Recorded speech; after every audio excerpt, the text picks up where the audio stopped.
As the sun dipped below the horizon, casting a warm glow over my room, I scrolled through my TikTok feed, only to feel a pang of disappointment. My videos, once brimming with views and engagement, seemed to have hit a wall. The vibrant energy that once fueled my creative spirit now felt stifled, and I found myself grappling with the reasons behind this sudden decline. At first, I blamed the algorithm. TikTok's ever-evolving nature can feel like a fickle friend, rewarding some creators while leaving others in the shadows.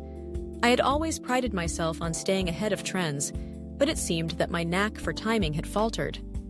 I noticed that my content, which had once thrived on humor and relatable moments, was now overshadowed by elaborate dance challenges and high-production skits.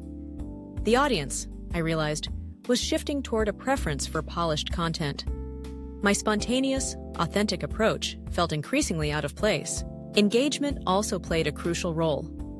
I had always interacted with my followers, responding to comments and participating in challenges.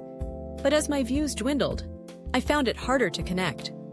The sense of community that had once fueled my creativity began to wane. I started to question whether my content still resonated with my audience, leading to a cycle of self-doubt. Adapting became essential.